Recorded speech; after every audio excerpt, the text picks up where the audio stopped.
Comecei a gravação, tá? Boa noite a todos. Em nome da AMESP, a Associação dos Engenheiros e Arquitetos de Metrô, eu agradeço a presença de todos, agradeço ao Nelson, engenheiro, que vai nos presentear com o sistema de três terras e as correntes de fuga, um assunto técnico que quem está aqui com certeza se interessa. Nós vamos agora passar um videozinho do CREA, que é o nosso apoiador, ao qual eu agradeço muito, agradeço a presença de todos que já estão aqui conosco. Após o vídeo do CREA, nós vamos entrar com o Alexandre, que é o engenheiro vice-presidente de atividades técnicas, ao qual eu agradeço muito e passo a palavra após o vídeo do CREA. Obrigada a todos. Beleza, Silvia. Eu vou compartilhar o vídeo do CREA aqui.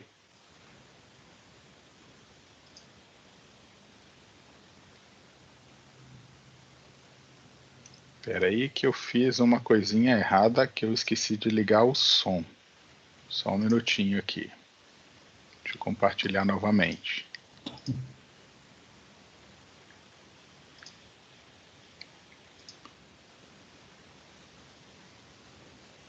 O que é a ART? A Anotação de Responsabilidade Técnica, ART, é um documento oficial emitido pelo CREA e indispensável para o exercício profissional da engenharia, agronomia e geociências. A ART certifica quem são os responsáveis pela execução de trabalhos das áreas tecnológicas. Para a segurança de todos, a ART garante que obras e projetos técnicos sejam conduzidos por profissionais habilitados. Além disso, a ART valoriza a atuação profissional, registra sua autoria, resguarda o contratante e o contratado e permite constituir o acervo técnico. Um histórico da atuação do profissional, que tem grande valor no mercado de trabalho. A ART é essencial para a segurança de todos, principalmente da sociedade. CREA São Paulo, fiscalização, boa para o profissional, essencial para a sociedade.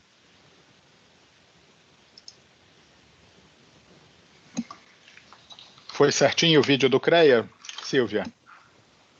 Beleza.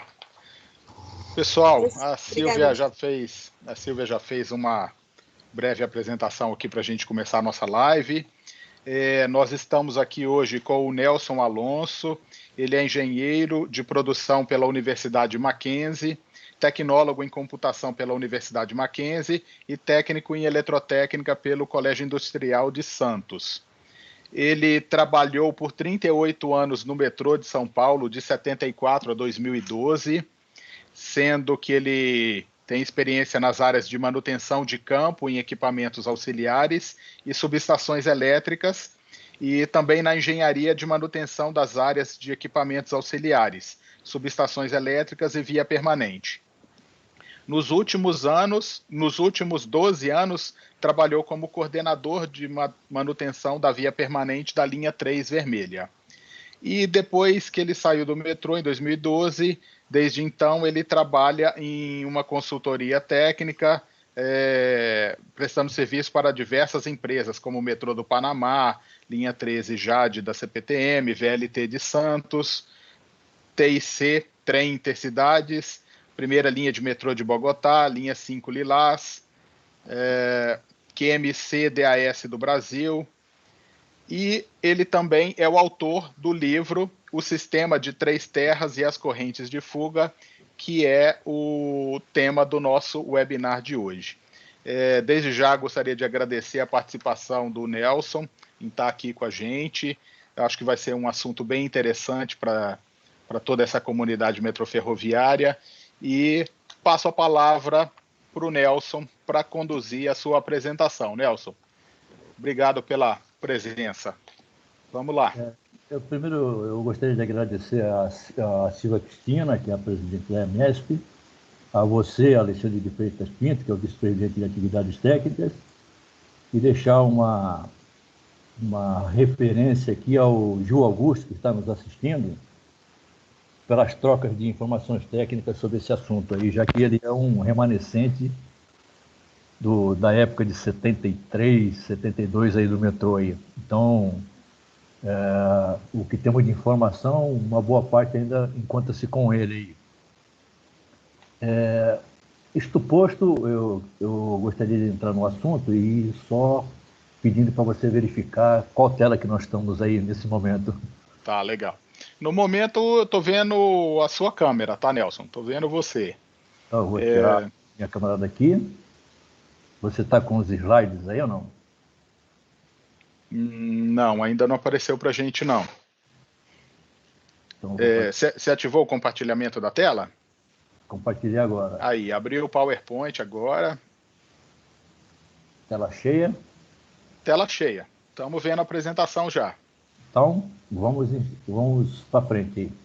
Você conta a minha hora e meia a partir de agora, viu? Ok. Então, vamos lá. O sistema de terra foi desenvolvido pelos alemães e foi instalado no Brasil, primeiramente na linha 1 do metrô de São Paulo, na condição de recomendação da norma alemã VOV 04740.5.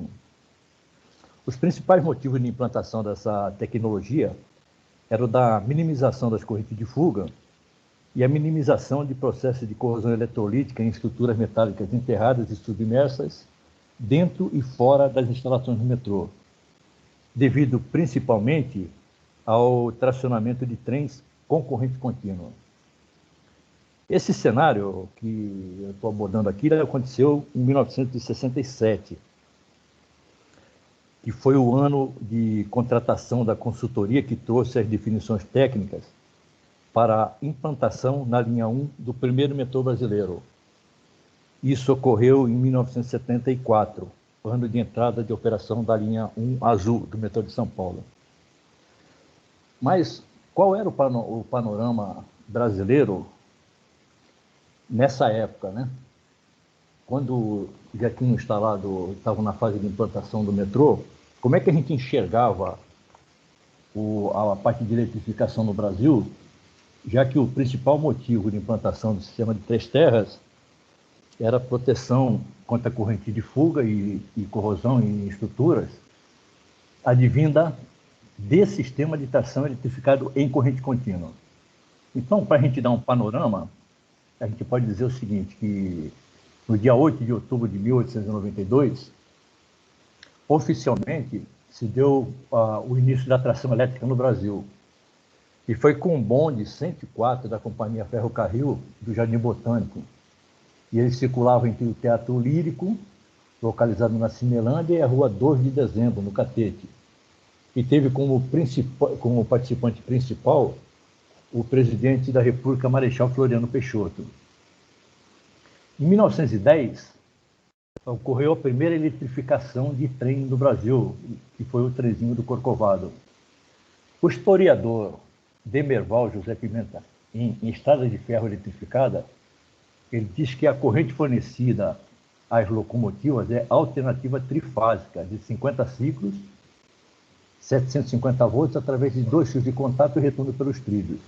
A catenária era formada por 2 fios de contato, cada qual carregava uma fase, e o pantógrafo também, ele era aberto em 2 partes. Então, 2 fases pela rede aérea e uma fase pelos trilhos. Essa estrada de ferro ela foi inaugurada pelo imperador Dom Pedro II em 1884, sem eletrificação. Então, ela foi eletrificada mais tarde.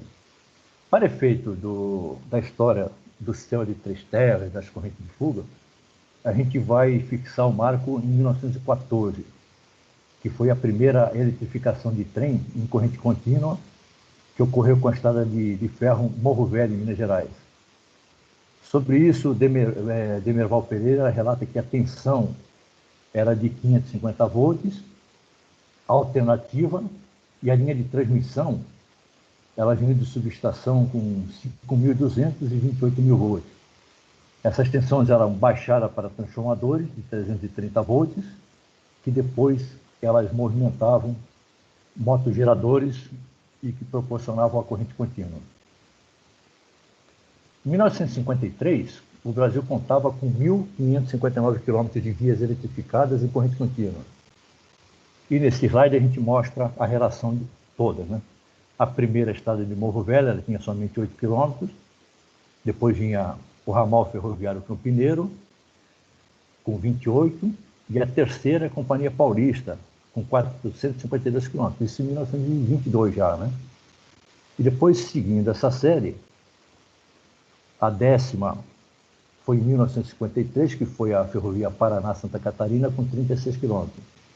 Nesse momento, a VFFLB, Viação Ferroviária Federal Leste Brasileiro, estava em processo de eletrificação. Enquanto as ferrovias eletrificadas tinham um potencial de crescimento importante, o governo federal priorizava os modais rodoviários para transporte de passageiro e carga. Isso fez com que as ferrovias, de modo geral, deixassem de receber recursos para sua manutenção e expansão. No entanto, esse cenário contrastava com o forte crescimento populacional da região metropolitana de São Paulo, que necessitava de um transporte de massa sobre trilhos. Em 26 de dezembro de 66, a Câmara Municipal de São Paulo aprovou a Lei 6988, que autorizava a criação da Companhia Metropolitana de São Paulo. Um ano depois, em concorrência internacional vencida pelo consórcio HMD, que era formado pelas empresas alemãs Roche Kiev, Deconsult e pela brasileira Montreal, foram contratados os estudos técnicos para a implementação da linha 1 azul do metrô. Em 8 de outubro de 68, a HMD entrega os estudos finais, que incluía a implementação do sistema de 3 terras. Esses estudos aí, eles foram publicados em 2 volumes e foram impressos 3.000 conjuntos que foram distribuídos para as áreas técnicas. E esse conteúdo desse documento, ele foi colocado a público, para quem quisesse usar para os benefícios técnicos, né? Em 14 de dezembro de 68, aí foram iniciadas as obras do metrô de São Paulo, pela linha 1 azul, e em 14 de setembro se deu a inauguração do trecho Vila Mariana, Jabaquara-Vila Mariana, já operando com público e tal. Foi nessa data que se iniciavam os primeiros conhecimentos práticos do funcionamento do sistema de 3 terras e a formação do histórico de causa e efeito das correntes de fuga. Esse problema das correntes de fuga, em 1989, ocorreu que a Sabesp ela fez uma reclamação de presença de corrente de fuga numa adutora que passava ali perto de São Judas. E foi um pânico, porque se esperava que esse sistema protegesse tudo. E aí, pesquisando a linha 1 inteira, se chegou à conclusão de que os AMVs não tinham isolação. E esse era o motivo da presença de corrente de fuga nas instalações da Sabesp. Eu vou compor a malha de terra do sistema para a gente ter uma ideia de como que ele funciona. Esse slide ele mostra uma linha de contato, como nós estamos falando do metrô, linha 1, então nós estamos falando do trilho, do terceiro trilho de 4.250 amperes, que tem uma resistência aproximada de 4,5 milhões por quilômetro. Você vê que aqui nós estamos falando do terceiro trilho, aqui 2 retificadoras, a SR1 e 2, nós estamos formando, para exemplo didático, um trecho padrão. O negativo vai ligar na via, e a via ela é continuamente soldada, de forma que a gente tem aqui um condutor de retorno perfeito. A quantidade de trilhos vai depender do trecho. Tem trechos que nós vamos ter 2 trilhos, outro 4, 6, 8, e aí depende da configuração. Em pátio, 10, 12, 20 trilhos em paralelo, né? Então, embora a resistência do trilho de rolamento ela seja muito baixa, da ordem de 40 milhões por quilômetro por trilho, ela não é nula. ela existe uma resistência aqui que é capaz de limitar, de criar queda de tensões e de limitar a corrente de retorno. Dos trilhos de rolamento para as suas bases de assentamento, nós vamos encontrar as resistências transversais. Essa resistência do terra da via é uma longitudinal e esse conjunto aqui são resistências transversais.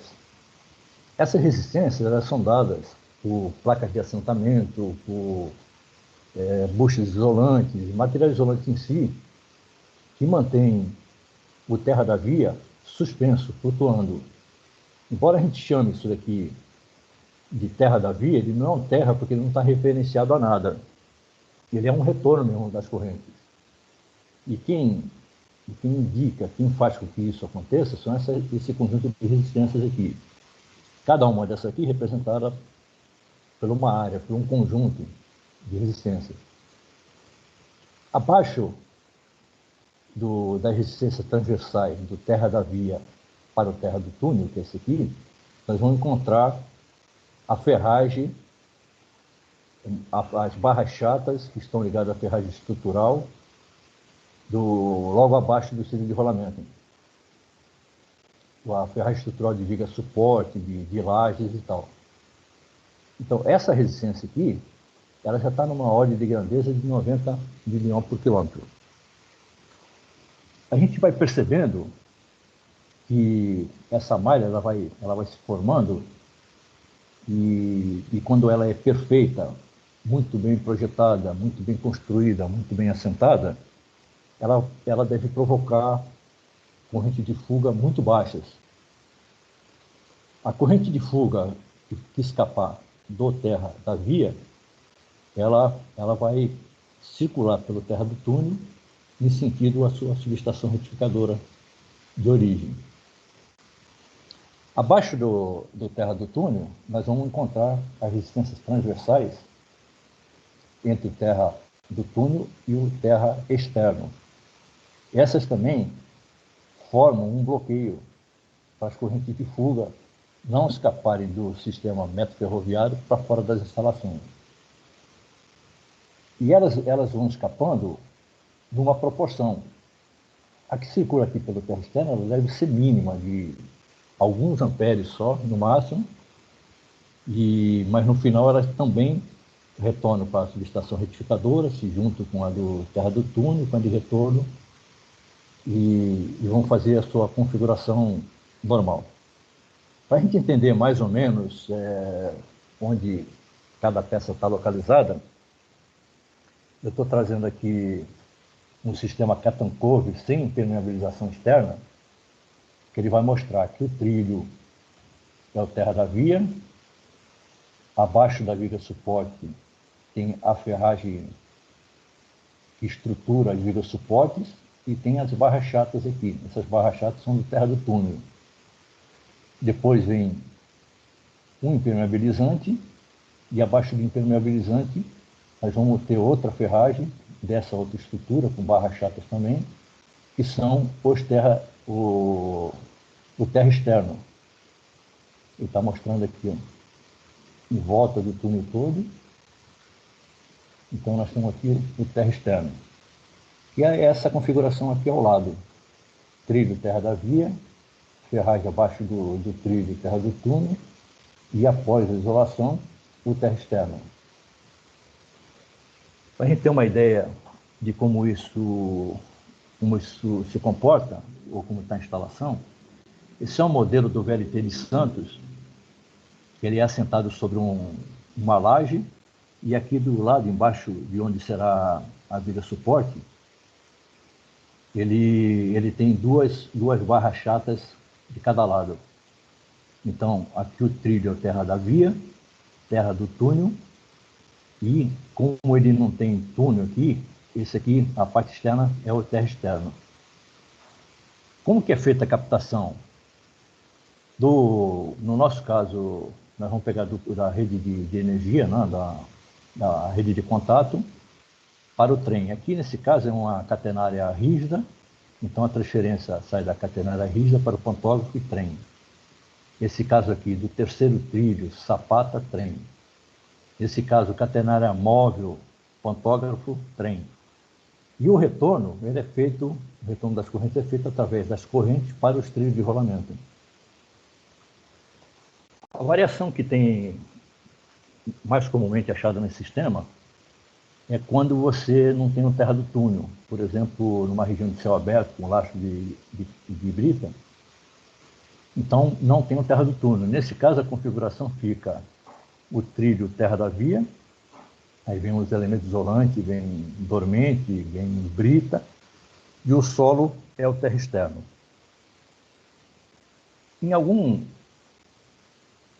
Vamos dizer, alguns casos, numa boa parte dos casos, a gente vai encontrar entre o terra externo e o terra do túnel a ferragem estrutural da estação, a ferragem estrutural de elevado.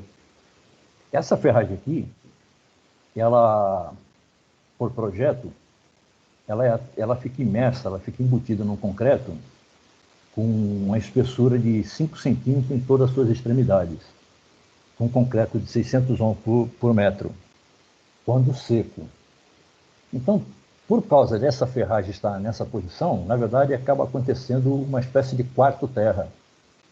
Então, você tem o terra da via, o terra do túnel, o terra estrutural e o terra externo. Então, dependendo do modelo construtivo que tem a localidade, você vai encontrar o terra estrutural. Como que se porta? Como é que é a circulação das correntes de fuga? Como que se porta o sistema?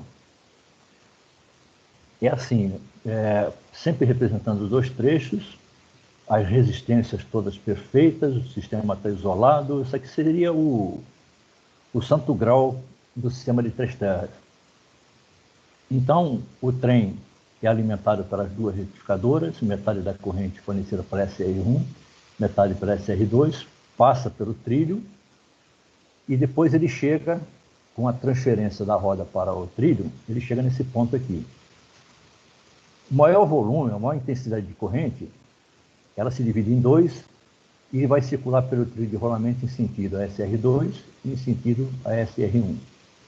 Uma porcentagem, ela flui pelas placas de assentamento e pelos elementos isolantes da resistência transversal do terra da via, terra do túnel, e vão de encontro ao terra do túnel, que é aquela ferragem, vamos dizer assim, que vai captar a corrente de fuga. Se a gente olhar aqui nesse desenho, a gente vai ver que tem uma resistência após a retificadora. Uma resistência após a retificadora. É porque nem sempre a corrente de fuga ela vem certinha dentro do trecho e já volta. Se a condição de retorno dela for mais propícia pelas resistências que estão um pouco mais adiante, elas vão mais adiante e depois ela retorna. E uma parcela dessa corrente que está circulando pelo terra do túnel, ela flui para o terra externo, uma intensidade bastante pequena. E faz o mesmo caminho, em sentido SR2, em sentido SR1. Observa que aqui no trecho, a gente tem alguns conjuntos de placas descendo corrente e alguns conjuntos de placas subindo. Essas placas que estão descendo corrente, elas estão dentro da área de saída de corrente de fuga. E essas outras aqui estão na área de entrada de corrente de fuga. Nesse caso, o potencial elétrico do terra da via para o terra do túnel, ele é positivo e negativo. Positivo e negativo.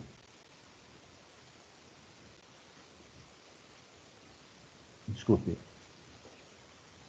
E quando ele chega nessa outra região, é o contrário. Aí aqui vai ser positivo, negativo, positivo, negativo.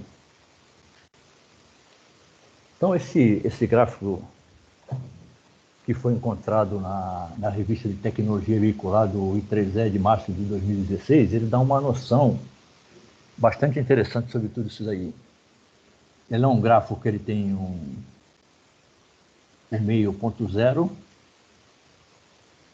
esse trecho tem 1 quilômetro, e a 250 metros até 750 metros, a gente vai encontrar a área de saída de corrente. Essa intensidade de corrente, ela vai de 2 miliamperes a 0 aqui. Ela cresce nesse triângulo aqui todo, dando uma intensidade de 50 miliamperes aqui. E ela tá descendo, e quando chega aqui, ela começa a subir. Esse ponto aqui, que a gente chama do ponto neutro, é o ponto de maior intensidade de corrente de fuga. Assim como nesse ponto aqui, tem a maior intensidade de corrente de retorno. Maior intensidade de corrente de retorno, de fuga e de fuga. Esse gráfico aqui, ele mostra os potenciais que se desenvolvem nas instalações a partir disso. Então, na área de saída, bom, aqui nós temos primeiro o terra da via, e esse azul é o terra do túnel. Então, nas áreas de saída, o terra da via é mais positivo do que o terra do túnel. E nas áreas de entrada, o terra do túnel é mais positivo do que a via. Dando uma simplificada, terra da via e terra do túnel. Ponto neutro, que se dá a 250, 750 metros. Então, nesse ponto aqui, tem uma maior intensidade de corrente de fuga e maior intensidade de corrente de retorno. E idem para esse outro lado também. Quando ocorre uma falha de isolamento, uma placa, por exemplo, o parafuso que a fixa, ele entra em curto. O desenvolvimento das correntes de fuga e dos potenciais elétricos, ele segue a mesma explicação que a gente já deu anteriormente. A diferença é que ele aumenta a intensidade. Então, como aumenta a intensidade, e a gente vai observar que nas áreas de retorno, as correntes também aumentam. Resistência vezes corrente, você tem um aumento de tensão. E a tensão normalizada, ela te admite uma determinada amplitude, que é uma situação que não cria fibrilação e nenhum problema para o usuário. Então, se essa corrente aqui ela passar de determinado valor, então o sistema ele tem que entrar com os equipamentos auxiliares, como o curto-circuitador de terra ou limitador de tensão, para grampear a tensão entre o terra da via, do túnel e externo. Nos equipamentos mais antigos, ele curto-circuita o terra do túnel, o terra da via com terra do túnel e o terra do túnel com terra externo, um sensor para cada um, o que estiver precisando ser curto-circuitado, ele entra e faz o trabalho. Nos equipamentos mais modernos, nos limitadores de tensão, eles vão direto do terra da via para, aqui está mostrando o terra externo, porque é uma configuração geral, mas pode ser o terra externo ou pode ser o terra estrutural.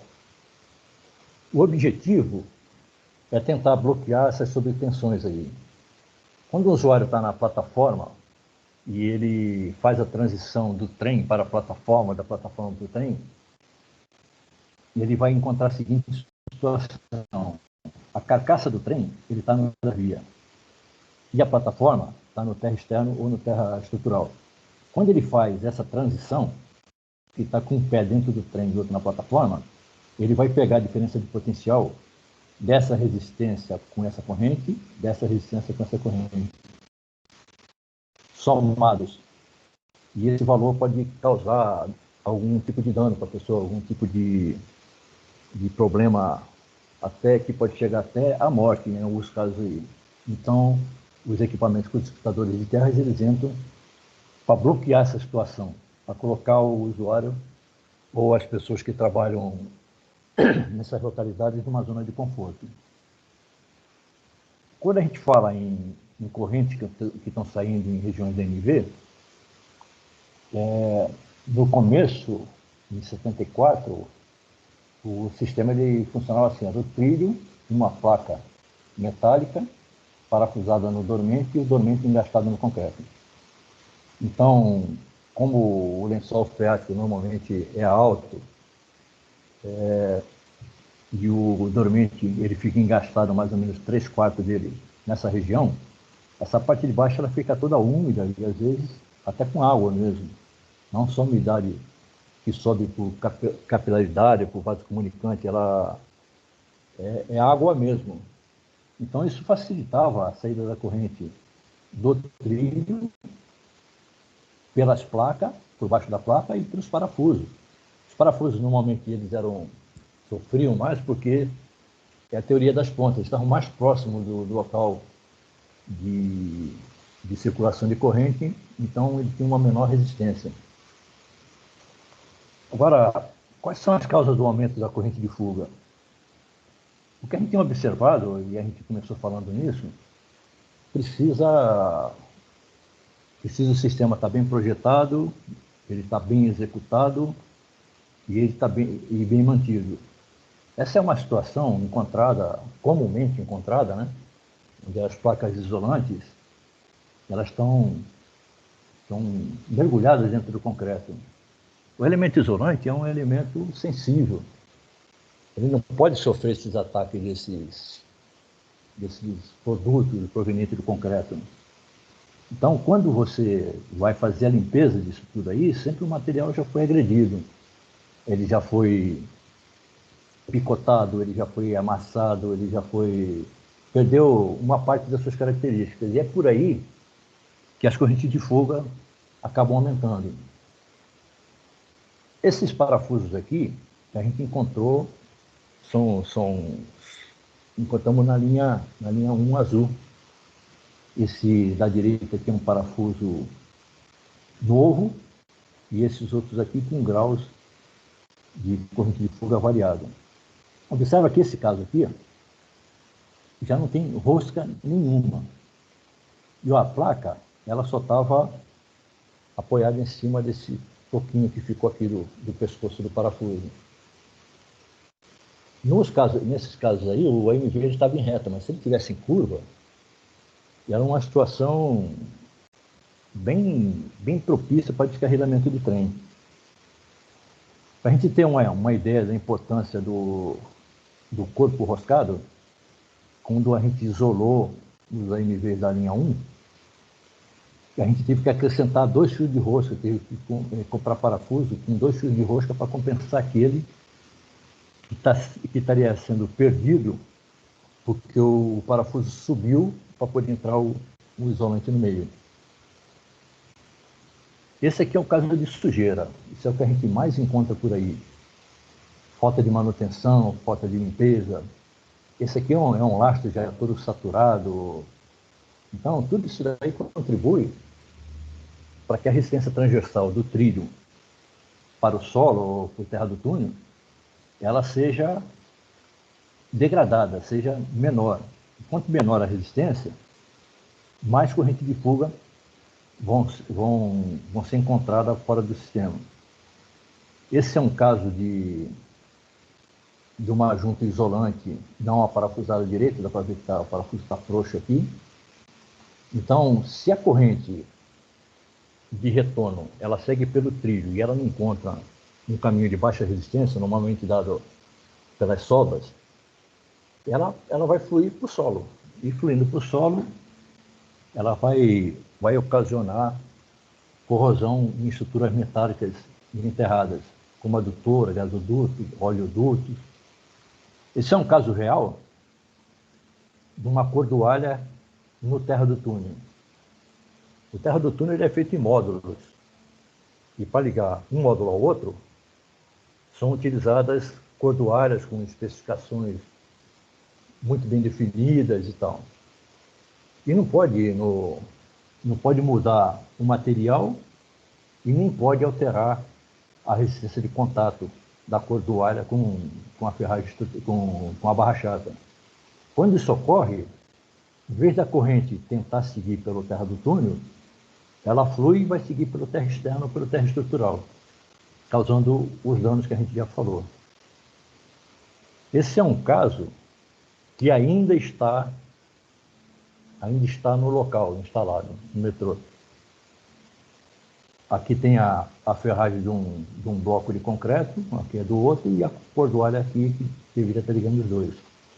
Alguém, por conta própria, passou uma tubulação que está no outro potencial.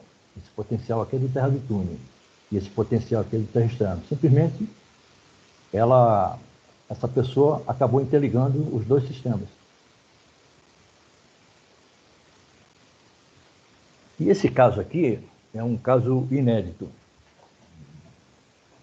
No VLT de Santos, por razões desconhecidas, ele foi construído com um sistema de 3 terras. Ele tem uma laje aqui embaixo, tem uma laje embaixo do trilho de rolamento, que eu mostrei anteriormente lá, quando estava identificando as barras chatas de terra do túnel, e por alguma razão foi colocada a grama por cima.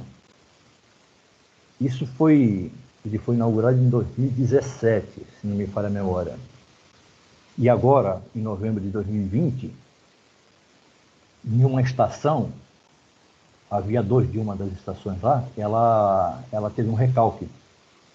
Aí o pessoal tirou a grama, tirou a brita para corrigir o recalque. E essa era a situação do trilho embaixo da grama. Totalmente carepado, oxidado, todo. Olha a situação bastante degradante lá. Além da grama tirar o acesso para a manutenção das fixações e do próprio trilho de rolamento,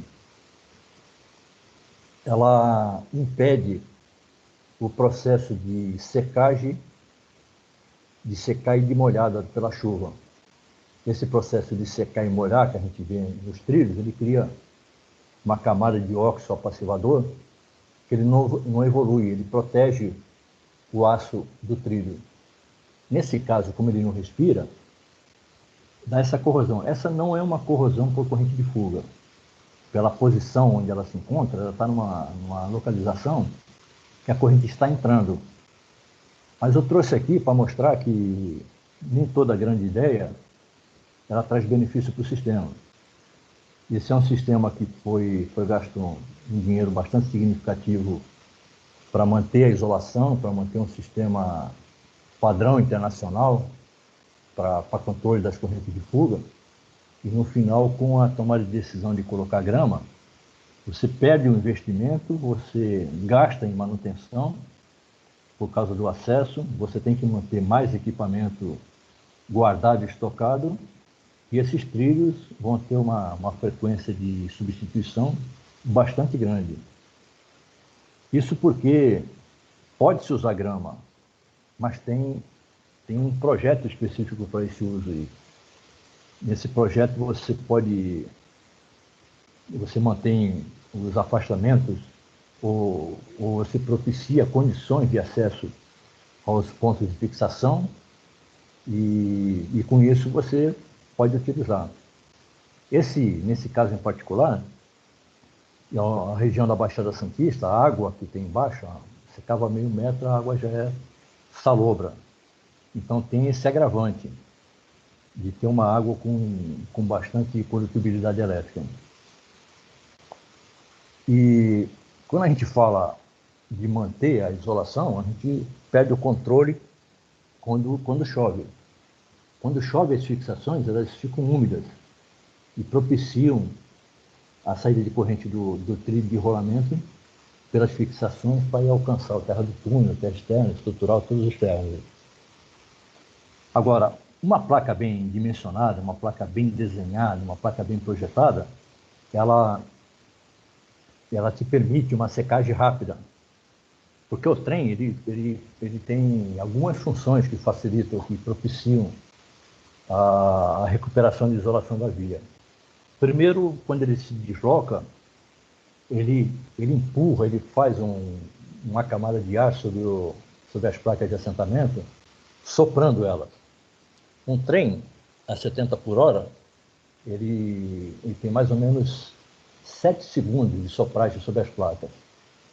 Ao mesmo tempo, ele ele provoca uma vibração entre o trilho e a placa que favorece a saída da umidade. Então, a placa bem projetada é aquela que ela tem uma inclinação que expulsa a água mais depressa para poder recuperar mais depressa a resistência de isolação transversal. Eu deixo aqui uma deferência em memória ao engenheiro Mário Giuliatti, professor de todos nós no sistema de corrente de fuga. E eu vou abrir para a questão agora. Eu tenho mais alguns slides aqui, mas pelo que a gente for encaminhando, a gente pode se utilizar disso daí para fazer a continuidade. Se o Alexandre e a Silvia me permitirem, eu avanço um pouco mais e depois a gente entra nos questionamentos aí. Alexandre, fica com você. O Nelson. Posso seguir? Manda ver, cara. Então, vamos lá. Então, no ano de 1981, a Sabesp, através de registros gráficos, comprovou a presença daquela corrente lá que a gente falou. Então, nós pesquisamos 17 quilômetros de via permanente entre as estações Jabaquara e Santana em busca de algum indício, né? Na verdade, a gente não conhecia exatamente nada do assunto. Nós tínhamos as informações de projeto, de como era o sistema, mas não tínhamos uma ideia de como que era ele, como que era trabalhar dentro de uma cidade igual a São Paulo. E a gente, pesquisando lá, com um equipamento bem rudimentar, então nós descobrimos essa baixa isolação em todos os AMVs. Depois disso, em conjunto com o projeto, a gente desenvolveu... Primeiro nós fizemos uma isolação piloto, com a AMV da estação Jabaquara, e depois, a gente viu que os resultados foram satisfatórios, então nós passamos, junto com o projeto, a exigir que os AMVs já viessem isolados, e hoje isso daí não se pode conceber um AMV sem isolação.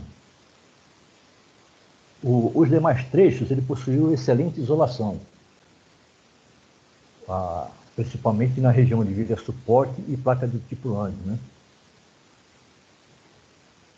Para confirmar que o problema era do metrô, nós fizemos um registro de 24 horas na tubulação. E eles têm uma forma de medir o potencial elétrico presente. Eles utilizam uma meia célula de cobre, sulfato de cobre, que eles encostam na terra. Aí, o outro lado, eles passam por um instrumento, o instrumento é ligado na adutora. E nós fizemos isso, e o instrumento nós colocamos um registrador gráfico de 24 horas. Esse daqui não é exatamente o do nosso caso, mas para a gente entender como é que funciona. Então, durante toda a operação, o gráfico ele mostrava essa oscilação. E quando chegava no horário de 1:04, ele dava uma coisa parecida com essa aqui. Ó. Só um residual lá. E no início da operação comercial ele voltava. Então, com isso daqui, não deu para dizer que não era nosso o problema. Estava constatado. E o que nós fizemos? Nós pegamos as placas de assentamento, aquela que eu mostrei por onde sai as correntes de fuga, e colocamos 4 buchas de nylon e mais uma palmilha isolante. Esse lado aqui era para um modelo com esse tipo de grampo e esse com essa caída. E com isso a gente contornou tudo. O que ocorre é que quando uma empresa ela diz que está com corrente de fuga, você precisa dar alguma solução. E nosso problema era aquela falha de isolação na via. Essa falha de isolação, ela fazia com que correntes circulassem pelas tubulações que estavam próximos do metrô. Não precisa estar longitudinalmente a instalação, ela pode estar na transversal, pode estar em diagonal, ela consegue sentir a presença de corrente. Nos pontos de entrada de corrente na estrutura, ele cria uma zona chamada proteção católica. Essa região aqui de entrada de corrente, ela fica toda católica. Nos locais de saída de corrente, ele cria uma região chamada região anódica.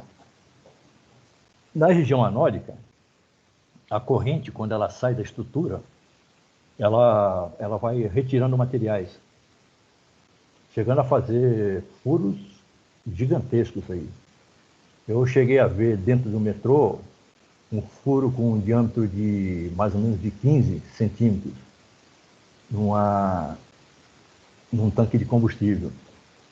E ao longo das instalações do metrô, vários postos de gasolina com um furo, alguns deles inclusive deixando cair combustível para dentro do túnel. Era uma situação bastante delicada. Aí, nessa ocasião, a gente fazia parte de um grupo da Associação Brasileira de Corrosão, que ela reunia técnicos de todas essas concessionárias de água, luz, petróleo, todas elas. E aí, junto com um deputado, a gente desenvolveu uma lei que passou a ser obrigatório a instalação de tanque com revestimento de fibra de vidro, com sensor entre a parte metálica e a fibra de vidro, indicando se tem vazamento, com sistema de recolhimento de líquidos, ou instalação de proteção católica direto na estrutura. Essa instalação, ela é assim, você tem um retificador, você pega o positivo e joga contra, faz uma cama de anodo, joga na cama de anodo, e essa cama de anodo ela vai projetar corrente para a estrutura, para o tanque. E do outro lado você pega um sinal do tanque e leva para o retificador. Então ele vai ficar circulando corrente.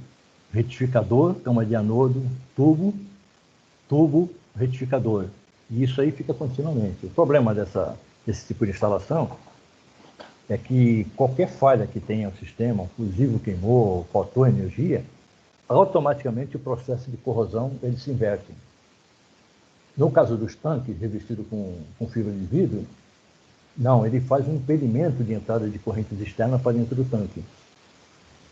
Se por um acaso, ainda assim, o tanque vazar, o combustível ele vai ficar no interstício entre a fibra de vidro e o tanque. E nesse interstício tem um sensor. Esse sensor fecha um contato e avisa que o tanque está com vazamento. Isso daí impede que o fluido ele vaze direto para o solo. Quando a gente acha uma situação como essa, de que a tubulação está com corrente de fuga, a concessionária imediatamente ela pede a instalação de uma drenagem elétrica polarizada. E aí vem o problema, porque o que nós técnicos, nós queremos é o seguinte, é que os sistemas dentro do metrô, dentro da ferrovia, ele seja blindado, seja isolado, nem mande corrente de dentro para fora e nem receba corrente de fora para dentro. Quando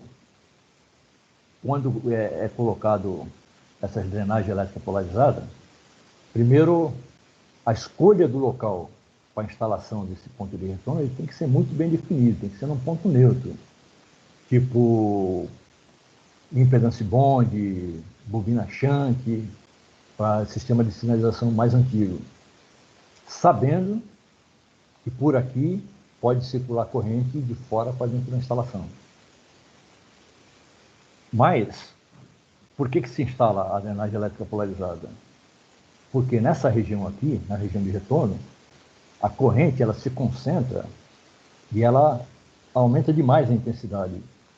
Então, o processo de corrosão aqui ele é demasiadamente acelerado. Criando esse caminho de baixa resistência, você pega o ponto já identificado por medições que ele está mais vulnerável, cria um caminho de baixa resistência, então a maior intensidade de corrente de retorno ela vem pela drenagem e vai para o trilho de rolamento. Aqui ele vai encontrar com a corrente que volta do terra do túnel, que volta do terra externo, e vai para a retificadora. Nesse caso, nós temos duas drenagens, então o processo que a gente vê à esquerda é o mesmo processo que a gente vê à direita.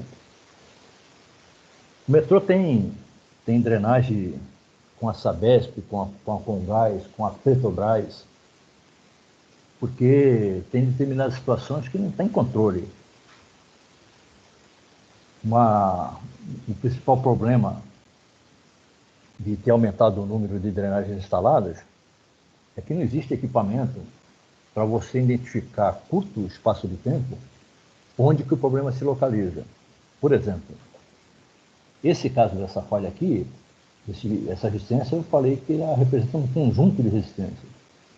Então, ela pode representar aqui 250 metros aí, representado por uma resistência. 250 metros, você pega todas as placas de assentamento, você pega todos os elementos que tem em cima, AMV, de impedância bonde, de todos os circuitos que tem isolados, ele está representado por uma resistência. Então, somente um elemento isolante falhando, ele é possível de fazer um estrago grande aqui na estrutura.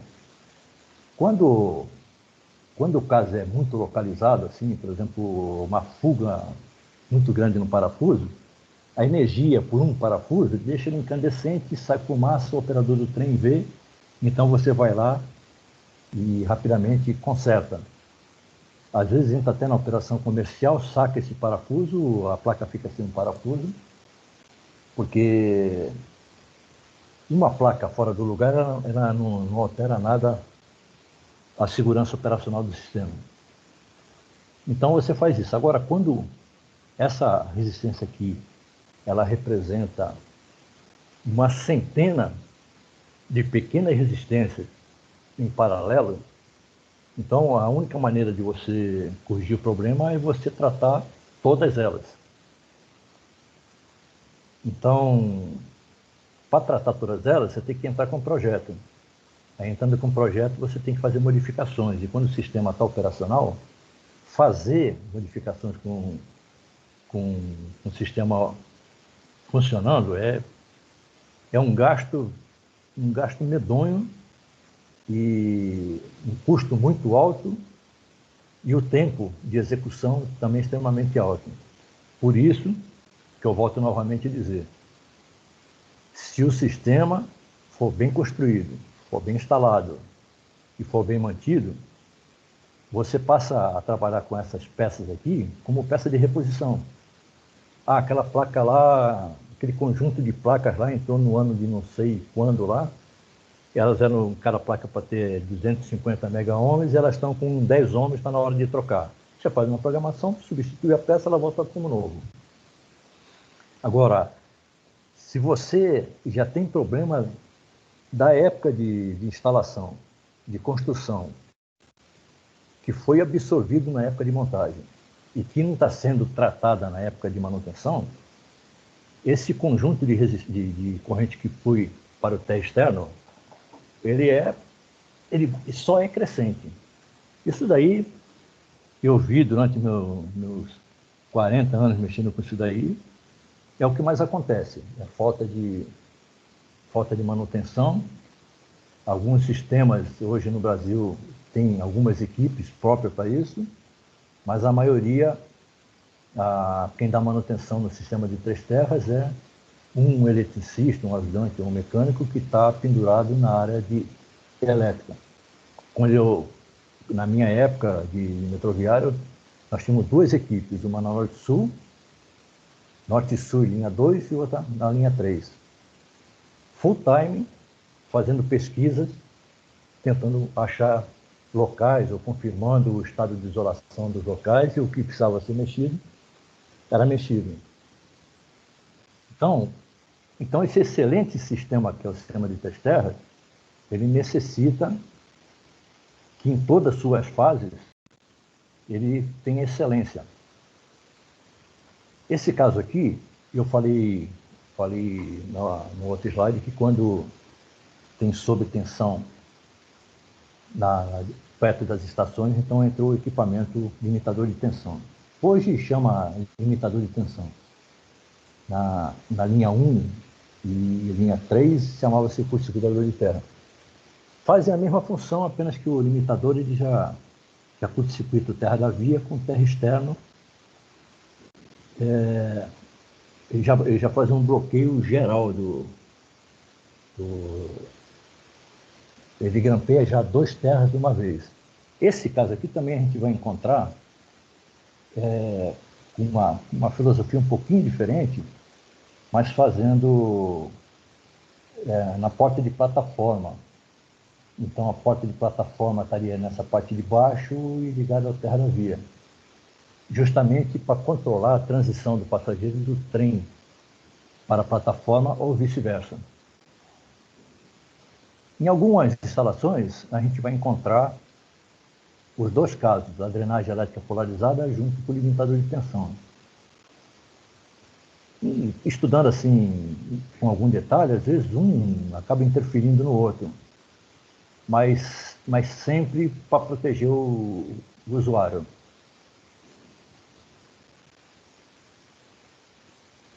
Pessoal, era isso que eu tinha previsto para vocês aí hoje, e eu fico aqui à disposição para as perguntas que vocês me fizerem.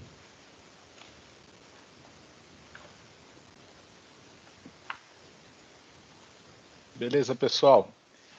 Quem tiver alguma pergunta pode desativar o microfone e fazer a pergunta diretamente aqui para o Nelson. Eu posso falar uma coisinha antes aqui? Diga, Nelson, por favor.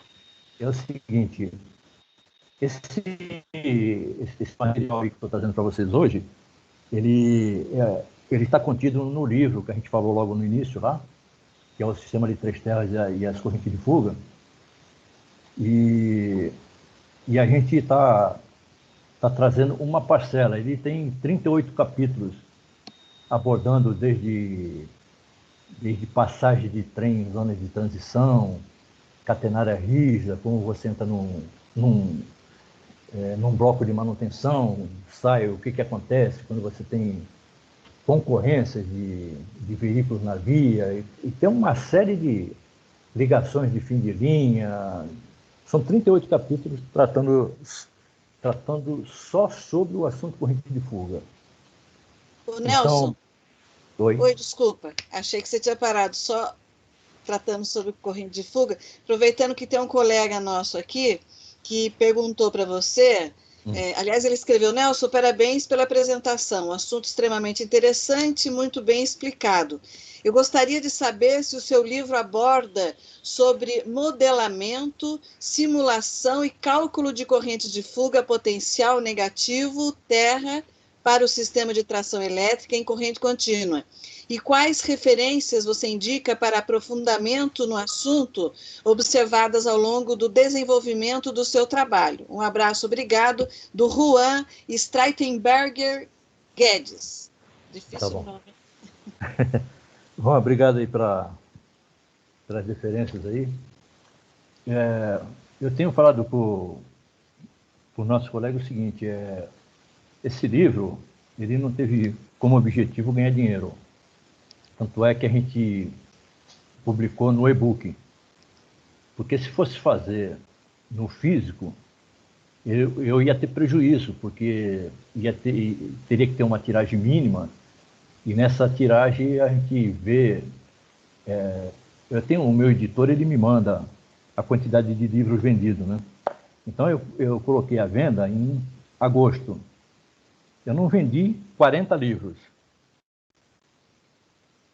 Então, o que eu estou querendo te dizer é o seguinte, que na montagem desse livro aí, a gente procurou colocar toda a experiência, tudo que a gente conseguiu ir vendo ao longo do tempo, porque um monte de gente fica perguntando como que é, como que não é. Pode ser que tenha algumas discordâncias no meio do conteúdo, mas existe hoje um livro no Brasil que você pode ler e você pode se atualizar sobre esse assunto.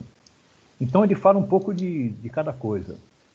Na parte de simulação, eu não falo não ensino a fazer a simulação, porque isso daí é um assunto muito específico. É uma cadeira da engenharia muito específica, mas eu indico quais são os locais que estão fazendo, onde você procura, onde você acha quem faça essas simulações aí. E com isso daí a gente foi fechando os assuntos aí. Se você me permitir me alongar um pouco mais nesse assunto, eu acho que o principal problema das correntes de fuga, ela se dá pela falta de uma certificação, que é esse item aqui.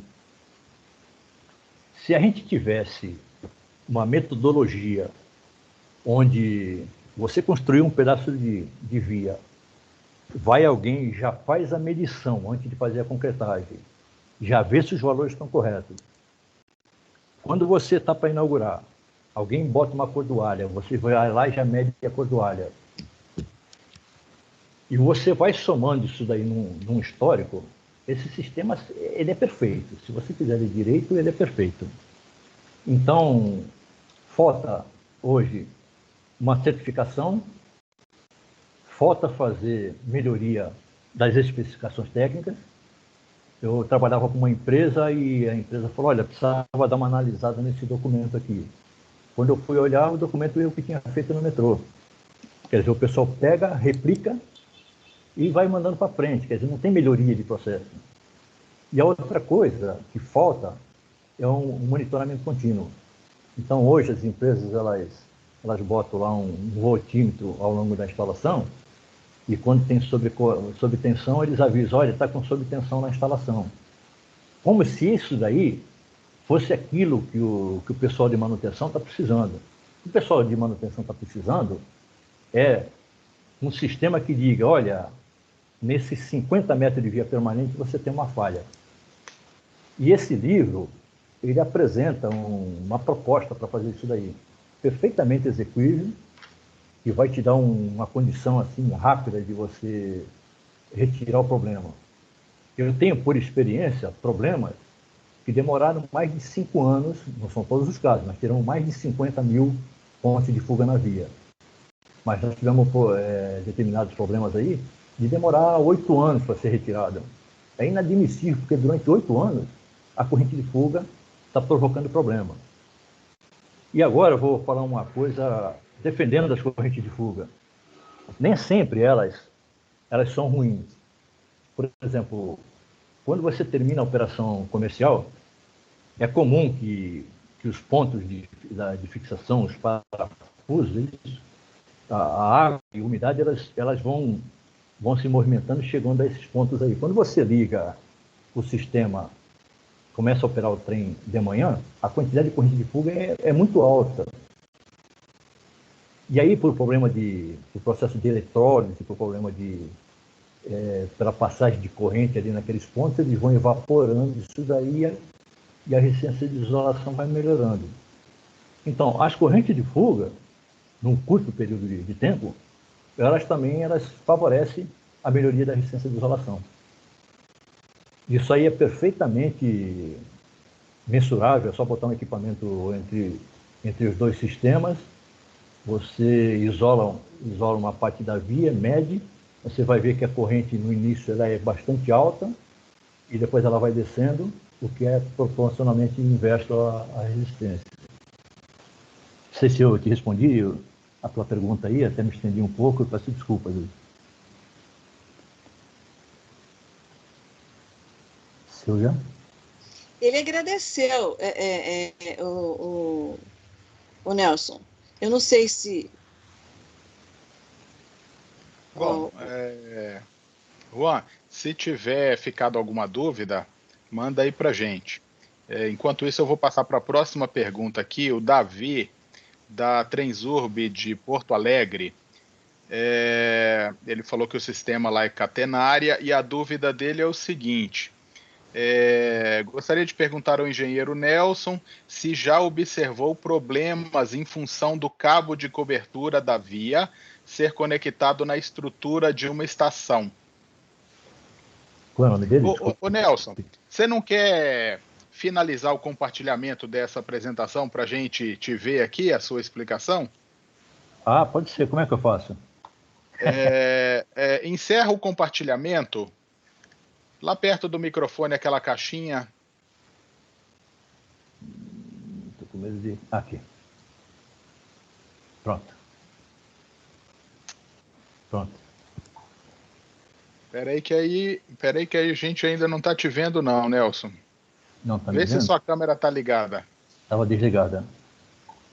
Isso aí, beleza. Então o Davi perguntou se você já viu problemas em função do cabo de cobertura da via ser conectado na estrutura de uma estação. E também te deu parabéns pela apresentação.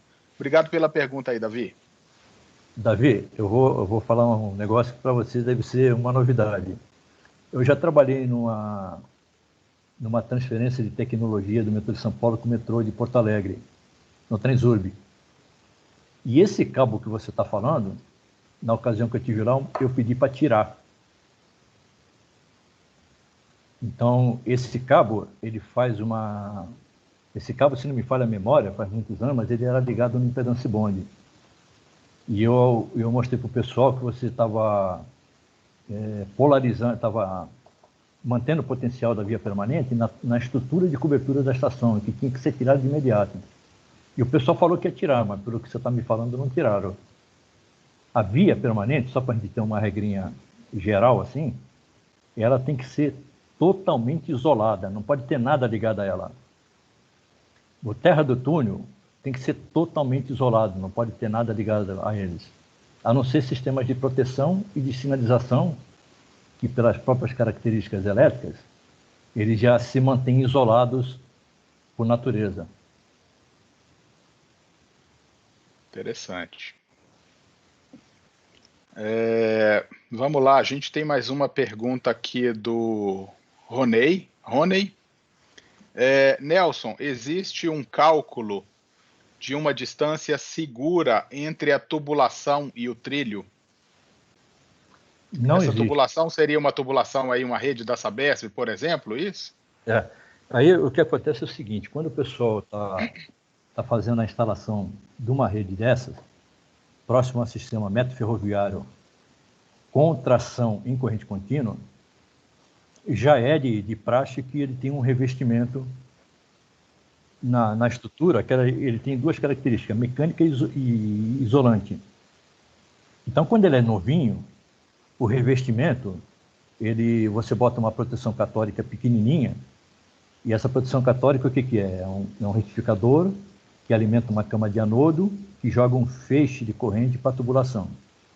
Então, quando essa tubulação é novinha, você vai lá e bota, por exemplo, 5 amperes, essa proteção ela se estende por 2, 3 quilômetros da tubulação.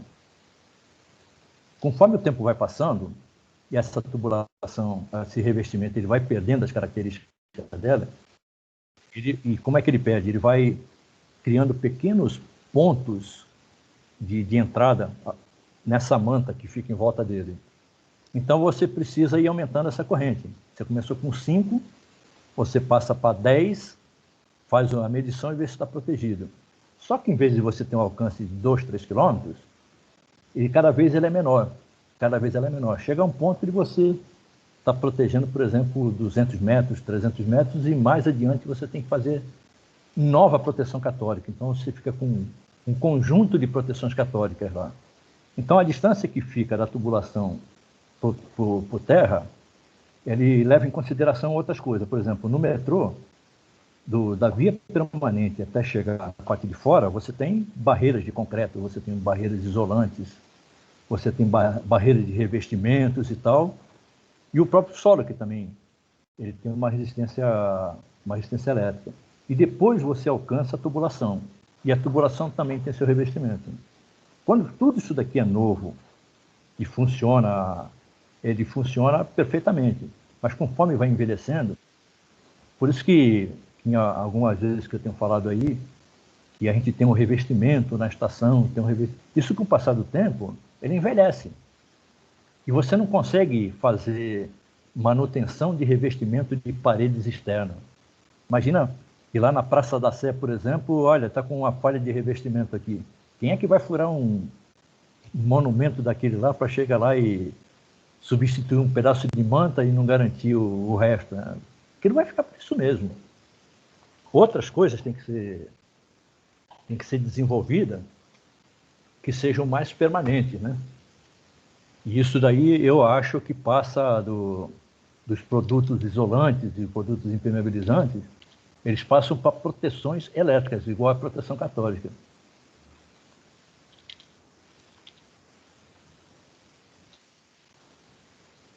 Beleza.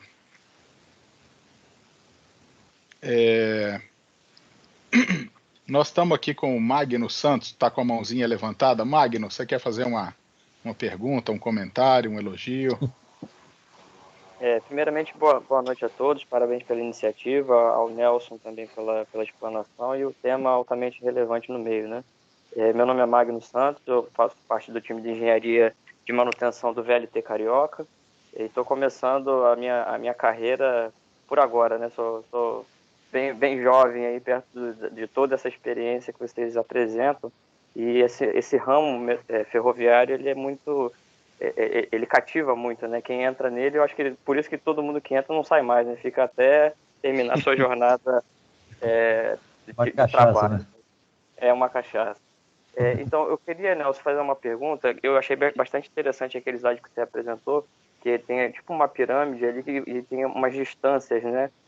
Do ponto até as subestações. O VLT Carioca, eu, apesar de não ser a minha especialidade, né, parte de via, mas eu acompanhei, estou lá desde o começo, então vi a obra acontecendo. Certo. E me parece que a tecnologia que foi utilizada, pelo trilho estar embutido no solo, né, no concreto, eu acho que se valeram bastante da isolação na construção. Então, ele já possui aquele tipo de palmilha isolante por baixo, as buchas isolantes também de nylon, toda aquela questão que você já apresentou. O que eu fiquei preocupado... É uma envoltória no trilho, né? Exatamente, ele tem uma envoltória ao longo de todo o trilho e deixa o trilho totalmente em suspensão, né? Mas nada é eterno e nada é perfeito, né? Então a gente já está caminhando aí para alguns anos de operação e algumas preocupações já começam a despertar e essa é uma delas, né? Com as correntes de fuga. O que me preocupou, estudando um pouco sobre o tema também, é que não foi previsto na construção do VLT, até onde eu sei, os pontos de inspeção. E esse fato do trilho ser totalmente soldado, né, como se fosse um condutor único, isso dificulta muito a gente também segregar e poder achar o problema de isolação. Mas quando você apresenta aquele slide que tem ali distâncias, né, fiquei imaginando se de repente a gente poderia, de alguma forma, encontrar uma possível fuga pelos seus efeitos. Por exemplo, fazendo inspeções em determinado ponto daquele triângulo que você apresentou, que é o ponto de maior potencial para a corrente de fuga.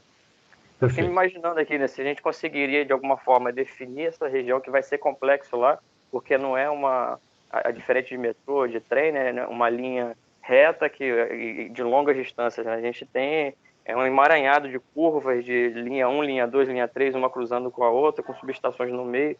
Então, já vai ser um desafio essa questão da distância para a gente encontrar o ponto. Mas a minha pergunta diretamente se a gente consegue, apesar de não ter instrumentos, né, e pontos de medição, a gente conseguiria, por inspeção, definir pontos que, pelo efeito da corrente, por exemplo, naquele ponto eu vou tirar o parafuso para ver se está caminhando para aquele ponto que você apresentou também. Se isso é possível, a gente fazer algum tipo de inspeção por efeito. Esse tipo de inspeção é um pouco mais trabalhosa do que a convencional, né? Mas é possível sim. Você você pega o traçado da tua linha e tenta dividir ela por pontas.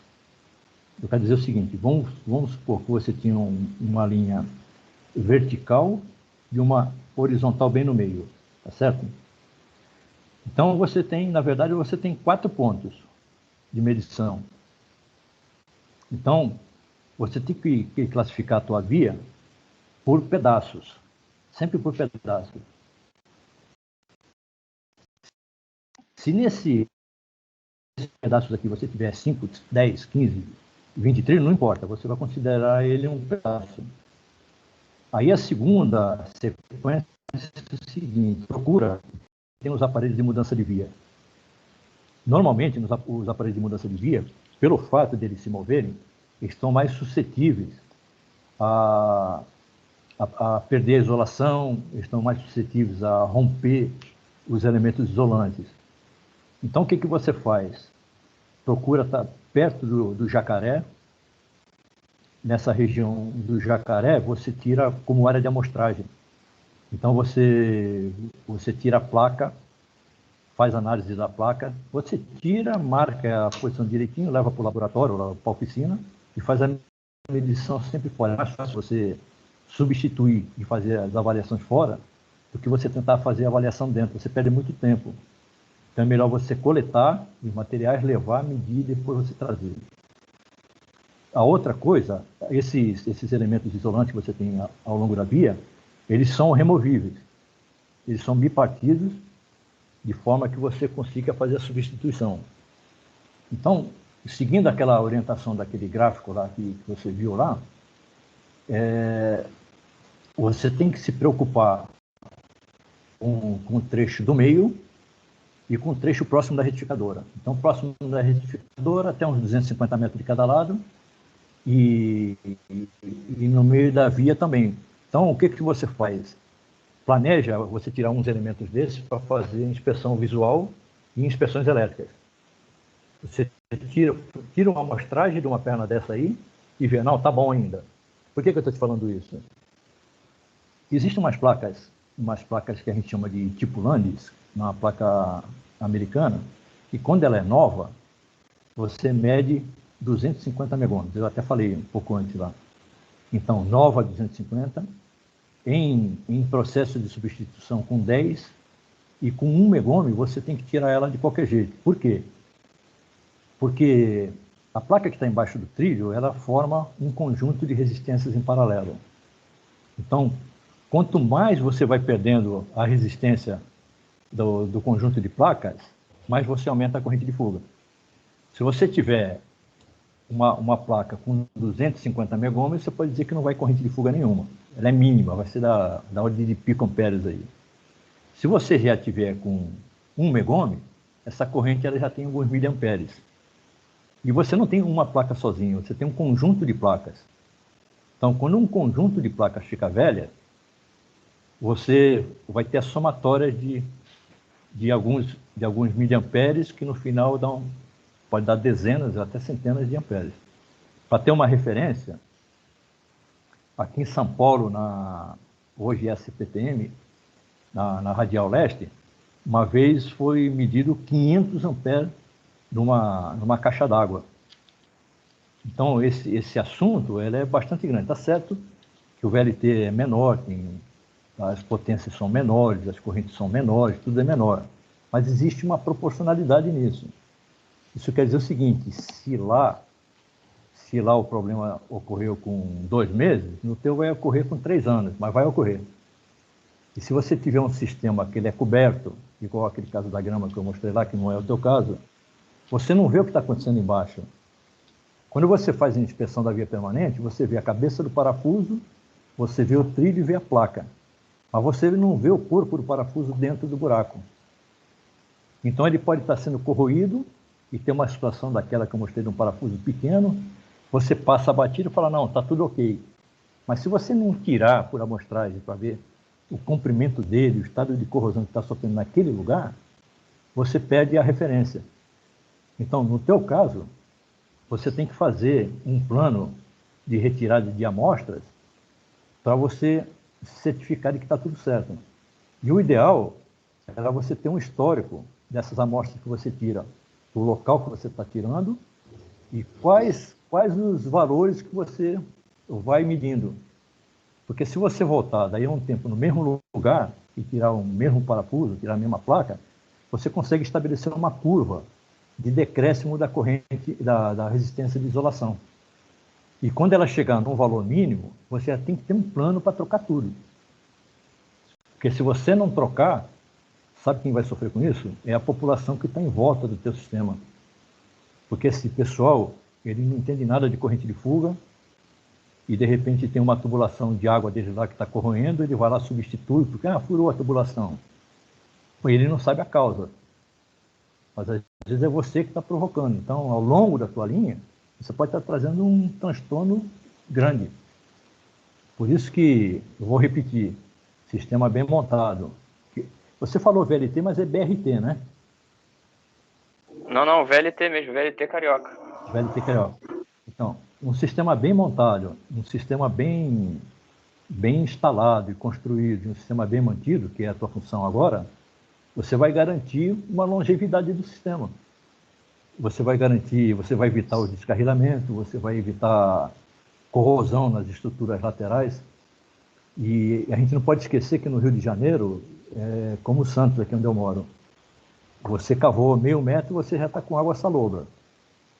E o ataque da névoa salina, pela movimentação dos ares que vêm do mar para cima da cidade, ele já provocou aí várias quedas de viaduto, você deve conhecer bem isso daí, e já provocou vários acidentes aí por causa de corrosão. Então tem que estar sempre, a gente tem que ter uma atenção diferenciada. São Paulo tem esse problema de corrente de fuga, mas ele é diferente. Ele é diferente. No caso que a gente estava com um colega aí que é lá no metrô Transurb, lá tem a lagoa na frente da linha deles lá. E essa névoa que vem, o lugar é super úmido. Você vê aquelas placas de sinalização da BR lá, ela chega a descolar a tinta pela profundidade da corrosão. Sinaleiro corroído, várias coisas que eles têm que estar mantendo o tempo todo, porque são coisas diferentes. Lá não é água salgada, é água salobra. Mas em Santos e no Rio de Janeiro, a água é com salitre, então precisa ter uma atenção diferente. É mais ou menos dizer o seguinte, se eu fosse dar um chute, a conservação que você faz no Rio de Janeiro e faz em São Paulo, ela tem que ser o dobro do que faz em São Paulo. Dando um chute sem referência técnica nenhuma, só por um chute balizado. Eu respondi. Obrigado. Você perguntou? Respondido. Eu tinha mais 200 perguntas, mas o tempo não vai dar, vou deixar para outra oportunidade. Eu tenho um e-mail chamado correntesdefuga@gmail.com. Se você quiser conversar alguma coisa comigo aí, trocar algumas ideias, eu fico à sua disposição também. Podemos colocar no chat, né, o Nelson? Podemos. Esse seu e-mail? Já coloquei. Então, mas nós temos... Obrigado, Alexandre. Nós estamos aqui chegando no tempo final, mas tem uma pergunta aqui do Erico Luiz, eu não sei se é esse assim que fala seu nome, Erico ou Érico. Acho que é Érico. É que às vezes é uma proparoxítona sem acento, me preocupa, se é Érico ou Erico, Mas, de qualquer forma, ele não disse de onde era, né? Mas... O Érico é da GEL, tá? Ah, da GEL? Isso, da muito GEL. bem. Ele está dizendo aqui, né? A sua pergunta dele é o seguinte. Primeiro, ele te deu os parabéns pelo seu conhecimento, a sua vontade de transmitir, e perguntou, no caso do viaduto que cedeu na Marginal do Pinheiros ano passado, havia uma subestação retificadora da CPTM ao lado dele.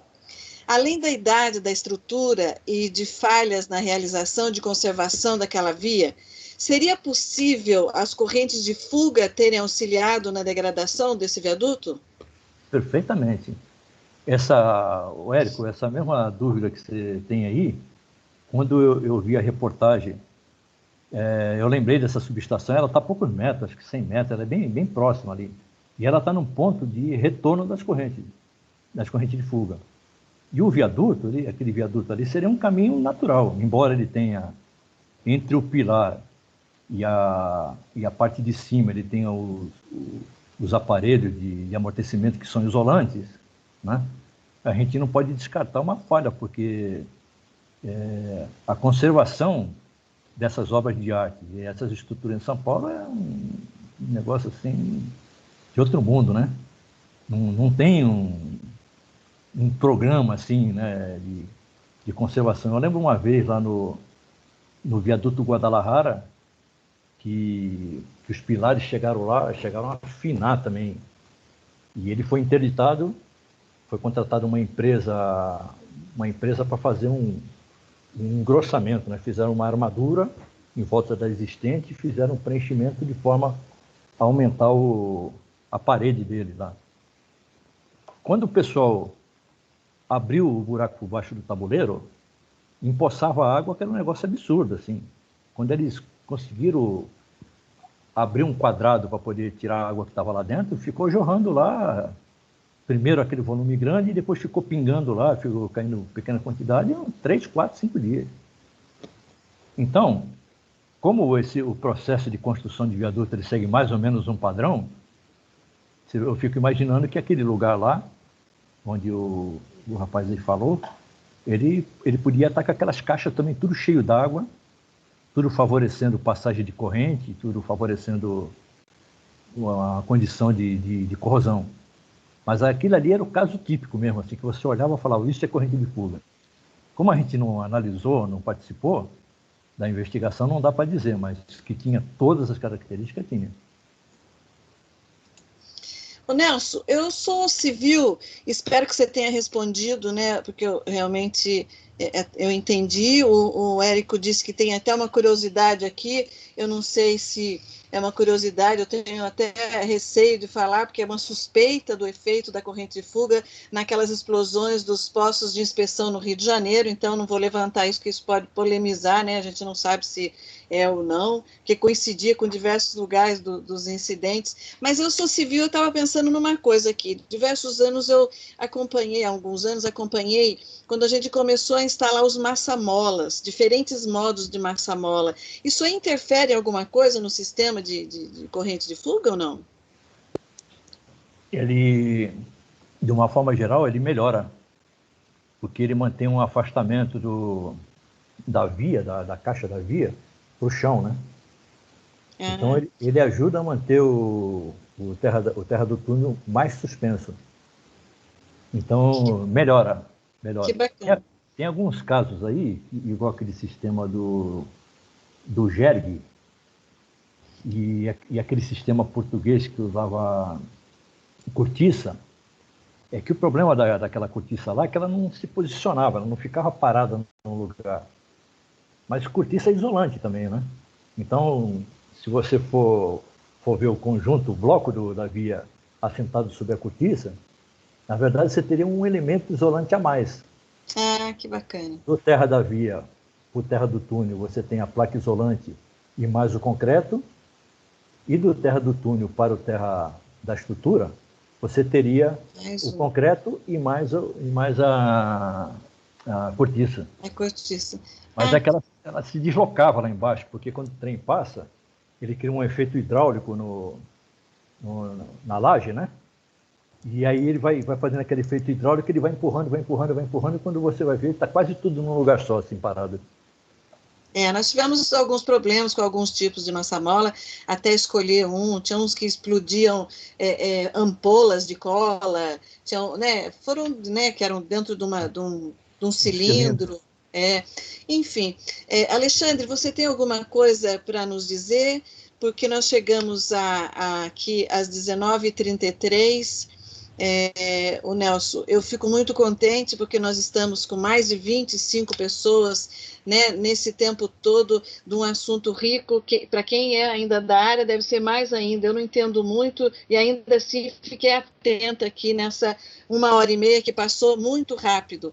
Então, em nome da EAMESP, eu só posso agradecer a você, a todos que estiveram aqui. O Alexandre deixou o seu e-mail no chat, então aqueles que quiserem fazer pergunta, o Nelson é um parceirão nosso, então passe para ele, por favor. Eu quero desejar a todos que estão aqui, aos seus familiares e aqueles que não estão junto conosco agora, um feliz Natal em família, um 2021 que traga boas novas e que 2021 a gente possa estar mais vezes juntos, trazendo mais assuntos que interessem a toda a nossa comunidade AEAMESP. Sejam todos sempre bem-vindos a esses momentos que nós proporcionamos aqui a vocês. Alexandre, com você eu termino aqui e agradeço muito a todos. Bom, não tenho nenhuma pergunta sobre o tema, também achei bem interessante, viu, Nelson? Valeu. e gostaria de agradecer novamente sua participação. E é isso. Desejar um ótimo começo de noite para todos aqui, que agora vão voltar para os seus afazeres de casa, provavelmente. E é isso. Nelson, se você quiser deixar um agradecimento para o pessoal e repetir seu contato aí novamente. Tá. Acho que alguém está com o microfone aberto. Deixa eu ver aqui. Pronto. Eu, da minha parte, Alexandre, eu já comentei um pouco com você lá, eu tenho um prazer imenso de poder dividir o conhecimento. Eu acho que quando você divide conhecimento, você também ganha conhecimento. Então, na minha vida profissional toda aí, eu sempre fiz questão de ensinar e de passar tudo que eu sabia. Nunca escondi nada na minha vida. Porque todas as pessoas que eu fui buscar informação também nos esconderam. Então, acho que isso é um mecanismo de vida que você vai utilizando. Agora eu estou na posição de estar deixando essas informações aí. Alguém, mais para frente, vai pegar, vai crescer com ela, vai enriquecer. Então, nós estamos formando um histórico sobre esse assunto que vai ser de uso geral. Agora a gente está falando com o pessoal do Rio, com o pessoal de Porto Alegre e tal, mas a gente vai, daqui a pouco nós vamos estar com uma comunidade muito maior interessada nesse assunto, aí eles vão ter onde procurar, o que a gente não tinha, né? Porque como o metrô de São Paulo comprou essa tecnologia, ele também não ficou divulgando assim, quem quer eu passo. Não, ele comprou para uso dele, e depois essa tecnologia ela foi se expandindo no Brasil todo. Mas eu quero dizer aí o seguinte, que eu tenho um prazer imenso de fazer isso daí, estou à disposição de vocês. Agradeço aí todas as pessoas que tiveram assistindo essa live aí, que tiveram com paciência aí até esse final aí. E também desejo a vocês todos aí um Feliz Natal e um Feliz Ano Novo aí. Sem Covid no ano que vem, hein? Vacina para todo mundo. Beleza. Pessoal, o livro do Nelson, eu vi aqui, dei uma pesquisada rápida, está lá disponível no site da Amazon, custa menos do que uma pizza, eu acho que vale a pena adquirir e se aprofundar um pouquinho no assunto e, quem sabe, acessar o autor, né, que já demonstrou aí que está à disposição. Gostaria novamente de agradecer o apoio do CREA, que tem essa parceria com a IAMESP e que ajuda muito a proporcionar esse tipo de distribuição de conhecimento que a gente faz, através desses eventos gratuitos e abertos a toda a comunidade de engenharia e da engenharia metroferroviária. É isso. Boa noite, pessoal.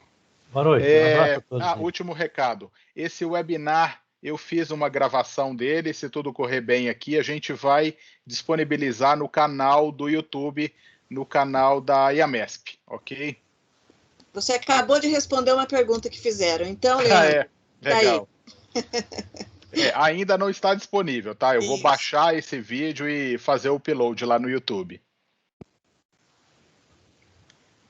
Beleza, gente. Muito obrigado, hein? Tchau. Valeu demais. Obrigada a todos. Tchau, tchau.